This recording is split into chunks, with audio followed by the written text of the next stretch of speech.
Olá, meus amigos, sejam todos muito bem-vindos ao canal Politizando. Eu sou William Jacob e saiu mais uma pesquisa para a presidência da República, desta vez feita pelo Poder Data, e eu vou analisar com vocês aqui alguns números e, mais importantes do que os números, trazer algumas reflexões sobre o cenário, o que está acontecendo. Mas antes eu quero pedir a ajuda de quem não está inscrito ainda.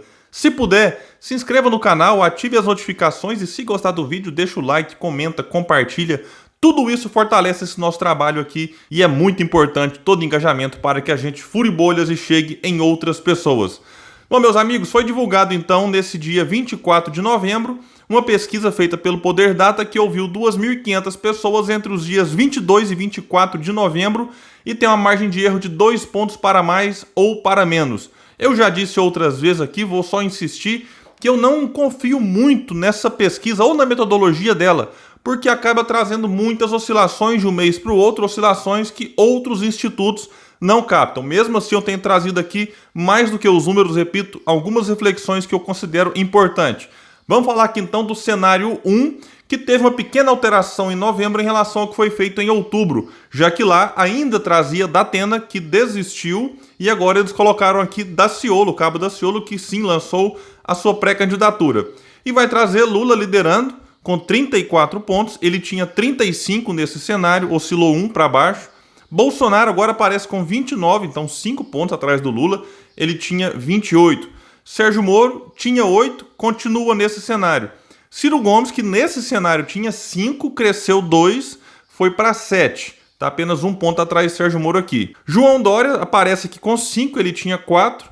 Mandetta aparece com 3 pontos, ele tinha 4, detalhe importante, Mandetta passou para o time dos que já desistiram. No dia 24 foi anunciado então que ele, enfim, vai concorrer certamente a uma vaga de deputado federal lá pelo seu estado.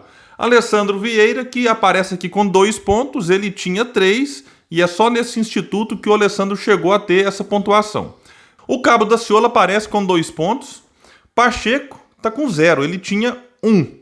Felipe Dávila, também 0, ele não estava no levantamento de outubro, mas também não fez tanta diferença assim no cenário. É a nova aposta do Partido Novo. Talvez alguém tá, Felipe Dávila, quem que é esse? Sim, é o pré-candidato do Partido Novo. Branco, nulo, não sabem, dá um total aqui de 9%. E no cenário 2 nós teremos aqui Eduardo Leite no lugar do João Dória. Eu tô louco para essas prévias acontecerem e acabarem essa confusão do PSDB, para a gente parar de ter esse negócio, cenário com um, cenário com o outro.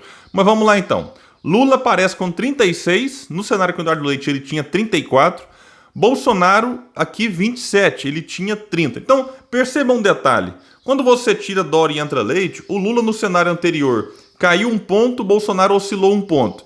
Aí com o Leite, o Lula cresceu 2 e o Bolsonaro caiu 3. Então, vejam, uma oscilação realmente bem esquisita. Mas vamos lá.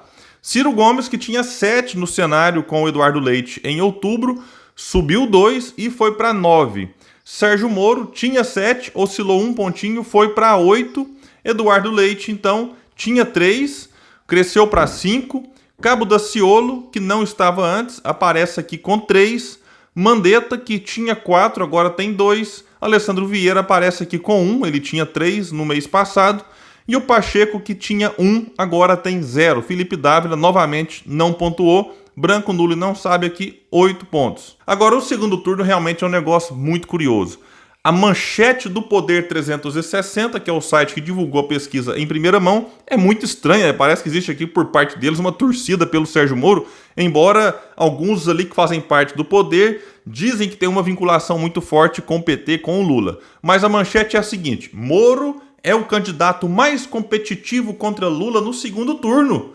Aí eu achei estranho porque na Exame, divulgado agora em novembro, era Ciro o mais competitivo e bem mais do que Sérgio Moro. E aí eu fui pesquisar, falei, nossa, deixa eu ver quanto é que tá o Lula com relação ao Ciro. Só que detalhe, o Instituto não testou o Lula contra Ciro. E o mais curioso é que o Instituto achou importante testar Lula contra Rodrigo Pacheco. Não porque o Pacheco teve 0, porque você não consegue começar uma pesquisa imaginando quanto que alguém vai ter. Mas se você pega outubro, Pacheco teve 1 ponto. Então qual o sentido de testá-lo contra Lula e não testar o Ciro, que apareceu num cenário em quarto com 7 e no outro com 5? Mas o Instituto não achou que valeria a pena testar Lula contra Ciro. Bem curioso, né? Bom, vamos ver quais são os números de segundo turno. Lula venceria Moro 48 a 31. 17 pontos de vantagem, venceria Bolsonaro 54-31, então Lula tem aqui 23 pontos de vantagem, essa diferença era de 15. Contra João Dória, Lula teria 47 contra 24, diferença de 23, diferença que era de 35 mês passado. Contra Eduardo Leite, Lula venceria 50-20, contra Pacheco 53-14. Eu juro que não entendo fazer segundo turno entre Lula e Pacheco, enfim, mas vamos lá. Não saiu ainda a rejeição de cada candidato. O Poder Data sempre divulga, assim, algum tempo depois dos números aí de primeiro e segundo turno. Mas é esse instituto que costumeiramente mostra que Lula é o menos rejeitado dos candidatos competitivos. E aí os adoradores do Lula pegam essa informação e compartilham o resto da vida dizendo que Lula não é rejeitado, que onde se viu isso? Oi, vamos falar então dos candidatos aqui, né? O Lula que lidera, vamos abordar ele primeiro. Ele gira em torno aqui na casa dos 35%, algo que outros institutos também estão aí apontando. Será que de fato ele bateu no teto e agora vai cair para essa estabilização na casa dos 30% a 35%, que é o que muita gente diz que sim, é o eleitor do Lula? Se a gente considerar que pode ter alguém com ele ainda, que só está porque ele é quem representa a melhor chance de derrotar Bolsonaro, talvez esse eleitor fiel ao Lula e ao PT possa ser menor do que os 30% estipulados aí por alguns analistas, por alguns cientistas políticos. A gente vai ter que aguardar para ver como vai ficar daqui para frente. Bolsonaro aqui também aparece com uma pontuação melhor do que outros institutos. Me surpreende Bolsonaro ter mais que 15% pela tragédia que é o seu governo. Vamos aguardar e ver como que Bolsonaro vai ficar também daqui para frente. Ciro Gomes cresceu 2 pontos nos dois cenários. Num cenário em que ele estava 3 pontos atrás de Sérgio Moro, ele encostou, tá só 1 ponto, porque o Moro ficou parado nesse cenário. No outro cenário em que eles estavam empatados, o Ciro cresceu 2 e o Sérgio Moro só 1. Então o Ciro passou Sérgio Moro e ficou isolado em terceiro nesse cenário 2 com Eduardo Leite. Na pesquisa divulgada recentemente pelo Exame Ideia, nós tivemos lá também o Ciro em terceiro, nos 2 cenários que ele concorria com Sérgio Moro. Vamos aguardar, outros institutos já apontam Sérgio Moro na frente, então existe aqui sim uma briga, uma disputa dos dois, nesse momento em que Sérgio Moro vive o seu auge.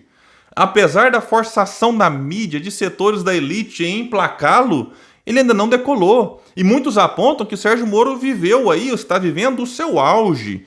E agora começará a encarar uma nova realidade. Nova realidade que já desidratou outros nomes da chamada terceira via deles aí. O próprio Mandetta já teve muito mais bem colocado e agora chegou a desistir. Amoedo, enfim, não teve assim tanta votação quanto já teve Mandetta, mas também já desistiu.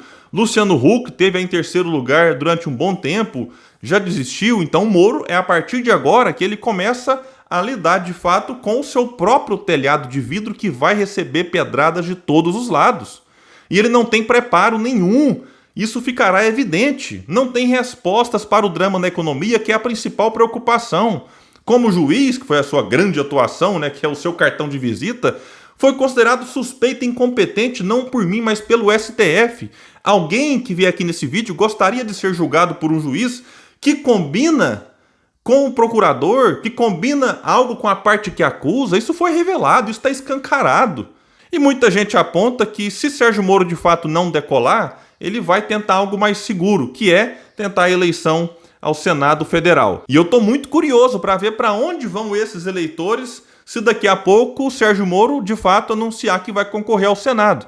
E aí mesmo que ele declare apoio, por exemplo, ao João Dória, que é o que muita gente diz que ele fará, como é que vai ficar esse eleitor se perceber que o João Dória, mesmo assim, com a altíssima rejeição que tem, não emplaca a sua candidatura? Esses eleitores pulariam para o Ciro Gomes, porque esse é candidato, acontecer, o pessoal vive tentando, o Ciro vai enterrar sua candidatura, o Ciro tá morto. Vi falando nisso e o Ciro sempre aparece aqui 8, 9, 10 pontos. Então essa conversa que tentaram emplacar de que o Ciro vai desistir, isso é conversa fiada. Enfim, é importante observar como ficarão os eleitores do Moro nessa possível desistência que muitos dão como certa, caso, claro, a sua candidatura não decole. Candidatos do PSDB apareceram relativamente bem aqui, pontuando cada um 5 pontos, um num cenário e outro no outro, bem melhor do que outros institutos em que eles aparecem ali com 2, 3%. E essa bagunça nas prévias do PSDB, isso acaba prejudicando a candidatura deles. E do PSDB para baixo, eu avalio que os candidatos não têm grandes chances. Não por conta do percentual, porque eu acho que tanta coisa pode acontecer daqui até as eleições, enfim. mas é porque são candidatos que não empolgam. Alessandro Vieira, Rodrigo Pacheco, Felipe Dávila. E aqui é uma grande surpresa o Cabo Daciolo, que aparece à frente de candidatos como Pacheco, Mandetta, Alessandro Vieira, mas também acredito que o Daciolo não tem grandes chances. Então é o momento da gente redobrar os esforços em prol de um projeto nacional de desenvolvimento. A mídia quer porque quer emplacar Sérgio Moro, estão usando os meios mais ridículos para isso. Agora até pesquisa que eles dizem que foi feita, pesquisa interna, eles estão divulgando. Vale lembrar que parte dos apoiadores de Moro, dentro e fora da mídia, dentro e fora da política, são ex-bolsonaristas que sabem jogar sujo, ajudaram a eleger Bolsonaro com métodos os mais reprováveis. Então esse é um momento importante da gente insistir na necessidade de debater projeto, de debater ideia. Nas redes sociais, fundamental curtir, comentar, compartilhar, enfim, ajudar no engajamento nessas contas dos candidatos que cada um daqui gosta, também das pessoas que apoiam esses candidatos, mas também sair das redes sociais, não sair literalmente, né? Mas também falar disso no dia a dia, com as pessoas, no trabalho formiguinha, e isso é muito poderoso. Falar de projeto nacional de desenvolvimento, de reforma tributária, de política de preço da Petrobras, do preço do gás, do preço da comida, isso é muito forte. Dificilmente alguém discorda frente a frente das ideias que o Projeto Nacional de Desenvolvimento apresenta e propõe para mudar o Brasil. Estamos a 11 meses das eleições e muita coisa pode acontecer daqui até lá. Daqui para frente teremos mais desistências, como tivemos do Mandetta. Daqui a pouco começaram a ser divulgadas alianças. Fulano vai ser vice do Beltrano. Quando começarem os debates, imaginem Ciro, Moro, se o Moro for candidato, que eu acho que não será, Lula, Bolsonaro debatendo. Ah, William, mas eles não vão. Depende. Se eles estiverem na posição confortável, talvez não vão. Mas eu acho que vai estar tudo tão embolado que quem não for pode ser prejudicado. E muita gente fala que a campanha em 2022 será duríssima, enfim, baseada na rejeição, de ataques de ambos os lados, enfim. Eu torço para que ela seja pautada por debate, por projeto, por ideias. O Brasil vive uma situação tão dramática, mas tão dramática, que a gente não pode ir para 2022. Enfim, eu vou votar nesse porque ele prendeu o fulano que eu não gosto. Ou eu vou votar nesse fulano porque ele foi preso pelo Beltrano que eu não gosto. Onde a gente vai parar com essa discussão? Então é necessário debater aquilo que vai nos tirar da atual situação. Então façamos esse debate, vamos insistir nele. É o caminho mais difícil? Eu sei que é, mas é o único capaz de tirar o Brasil do fundo do poço em que ele se encontra. Meus amigos, eu fico por aqui e até o próximo vídeo no canal Politizando.